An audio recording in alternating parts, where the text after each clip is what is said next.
Assalamualaikum warahmatullahi wabarakatuh. Saya Syekh Habudin. Terima kasih banyak kerana anda berada di channel YouTube saya, dan terima kasih banyak juga jika anda sudah tekan butang subscribe.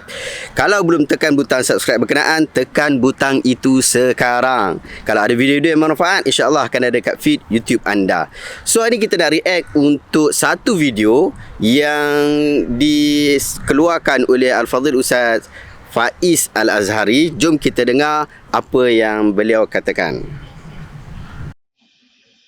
Bismillahirrahmanirrahim. Alhamdulillah wassalatu wassalamu ala sayyidina Rasulillah wa alihi wa sahbihi wa man walah wa ba'd.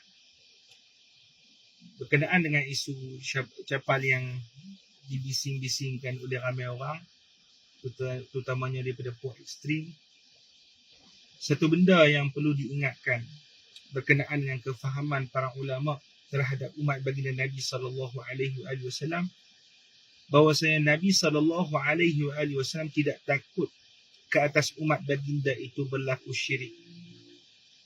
Dan baginda Nabi SAW sebut dalam hadis yang diriwayatkan oleh Bukhari dan Muslim, "Wallahi inni la akhafu alaikum an tusyriku ba'di, walakin akhafu an tanafasu fiha."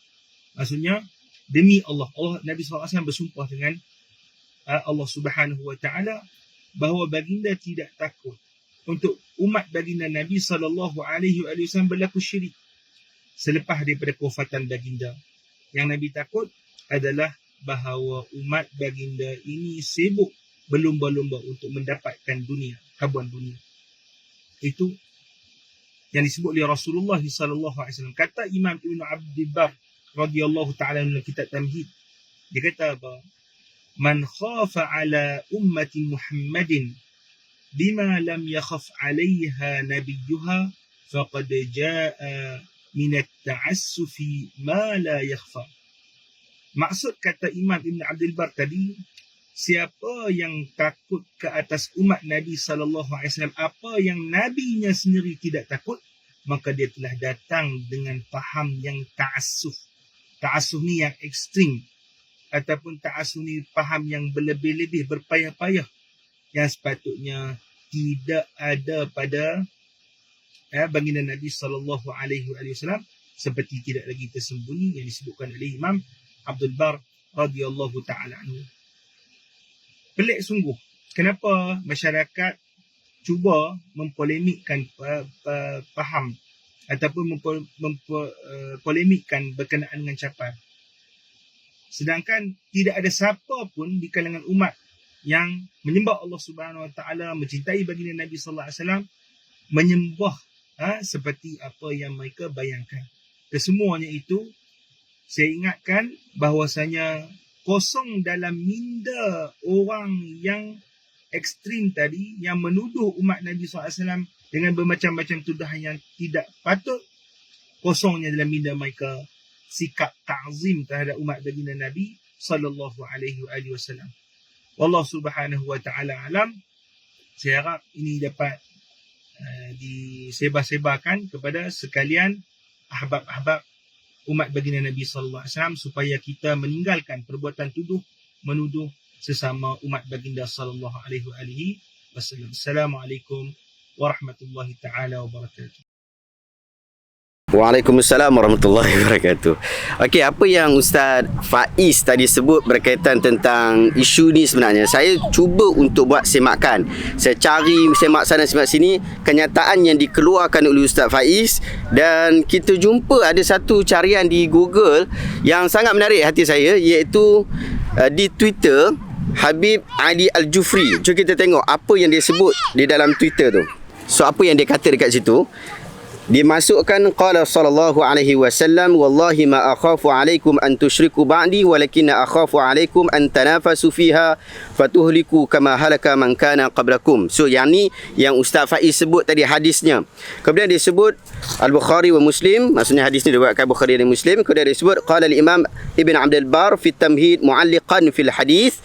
Kemudian dia kata Imam Ibn Abdul Bar sebut dalam kitab Tamhid, dan disebutkan wa man khafa ala ummati Muhammad sallallahu alaihi wasallam ma lam yakhaf alaiha nabiyha faqad ba'a min at-ta'assufi bima la yakhfa. So disebutkan kenyataan seperti mana yang Ustaz Faiz sebutkan. Jadi kita kata ada beberapa kemungkinan di sini. Satu kemungkinan adalah kitab At-Tamhid itu dirujuk terus oleh Fadil Ustaz Faiz. Itu kemungkinan yang pertama. Lalu dia menjumpai kenyataan hadis dan juga kenyataan daripada Al-Imam Ibn Abdul Bar.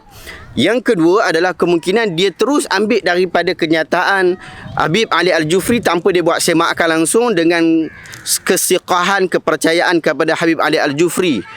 Itu ada kemungkinan. Kemungkinan juga yang ketiga adalah Ustaz Faiz dia dengar daripada orang lain, yang orang lain tu dia dengar daripada Habib Ali Al-Jufri, tapi dia tak kata Habib Ali Al-Jufri kata, dia terus rekod daripada Ibn Abdul Bar.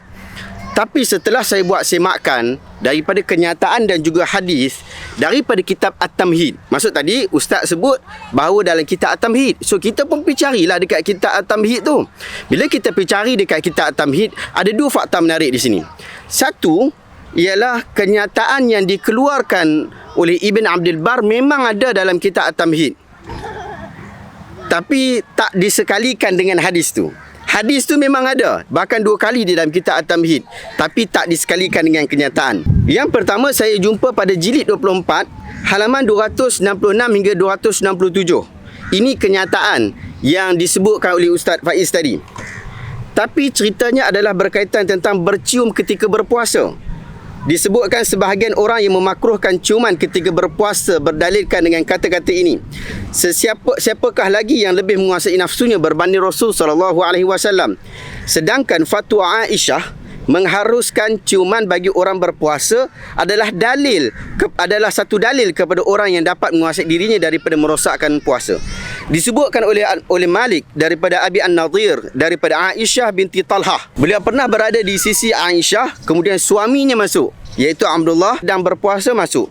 Lalu Aisyah pun tanya, apakah yang menghalang engkau daripada menghampiri isterimu, menciumnya dan juga bermain-main dengannya?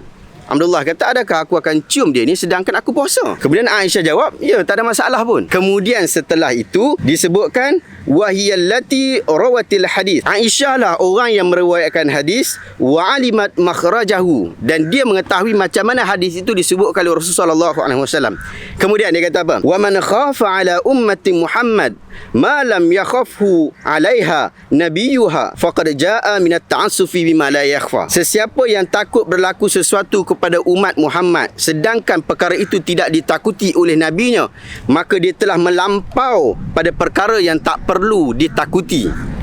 So kenyataan ini ia memang disebutkan oleh Ibn Abdul Bar, tetapi Ibn Abdul Bar tak sebutkan, tak letakkan dengan hadis yang Ustaz Faiz sebut tadi. Pada saya, jika kenyataan ini benar, kalau salah mungkin Ustaz Faiz dia semak dalam kitab Tamhid, kemudian dia pergi cari-cari, memang dia jumpa yang tu. Saya minta maaf, saya cek kitab Tamhid, saya tak jumpa kenyataan ini, melainkan dekat situ saja.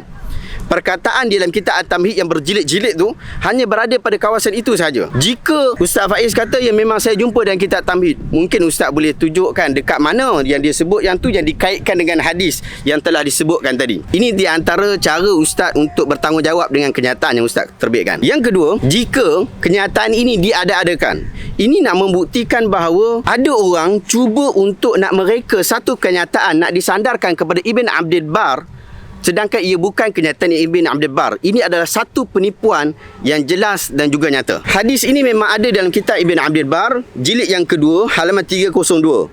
Demikian juga dalam jilid 21, halaman 228. Tetapi tidak direkodkan hadis ini yang ditaklik komentar dengan komentar seperti mana yang Al-Fadhil Ustaz Faiz sebutkan tadi. Apa status hadis ini? Sebahagian sahabat-sahabat kita tanyalah, apa status hadis ni? Sahih ke, dhaif ke, palsu ke, hasan ke, sebagainya. Hadis ini sahih, bahkan ia ada di dalam kitab Sahih Al-Bukhari. Sahih Bukhari, Sahih Muslim ada cerita tentang hadis ni, direkodkan hadis ini. Tetapi kita semua bersepakat bahawa hadis ini tidak boleh difahami dengan bentuk zahirnya saja. Kalau kita faham bentuk zahirnya, seolah-olah kata selepas daripada kewafatan Nabi Muhammad tak ada langsung orang syirik. Syirik ni dah tak ada dah, memang tak ada langsung. Tapi sedangkan kenyataan ini bercanggah dengan realiti, bercanggah dengan waqi', realiti yang berlaku.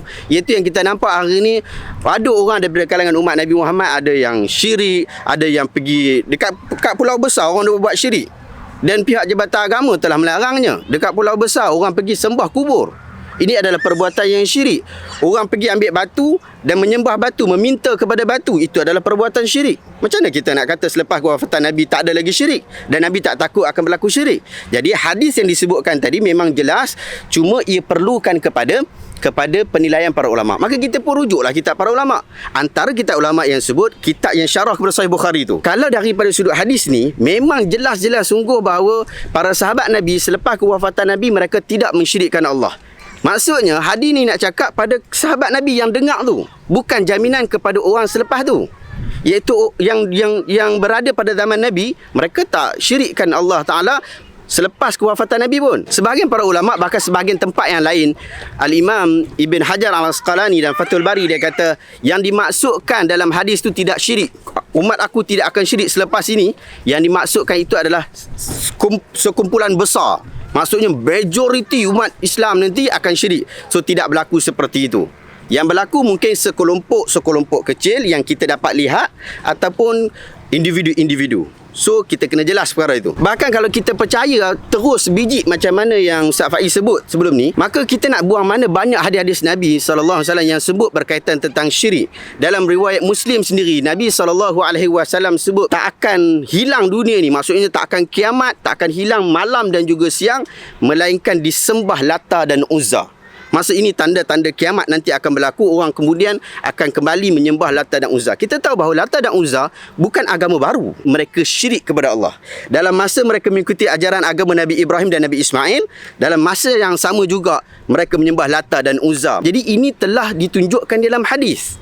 Maka syirik memang berlaku dan akan sentiasa berlaku. Jadi relevan lah ustaz-ustaz kita, ulama-ulama majlis fatwa kita, dia letakkan sadduz zara'i' tu. Yang kita duk tentang sangat tu pasal apa? Sadduz zara'i' tu dia nak tutup lubang-lubang daripada berlakunya syirik dalam masyarakat. Dan itu adalah satu perkara yang patut, dan itu adalah satu perkara yang relevan. Cuma mungkin anda setuju berkaitan tentang isu ini dikaitkan dengan sadduz zara'i'. Mungkin anda tak setuju isu ini dikaitkan dengan sadduz zara'i'. Itu adalah perbincangan akademik, so itu tidak menjadi masalah. Tetapi kalau nak kata sadduz zara'i' ni tak patut langsung berkaitan tentang syirik, saya secara peribadi tak setuju. Adakah anda dapat sesuatu pada hari ini? Kalau dapat sesuatu, anda tekan butang share. InsyaAllah kita bertemu lagi dalam video yang seterusnya. Assalamualaikum warahmatullahi wabarakatuh.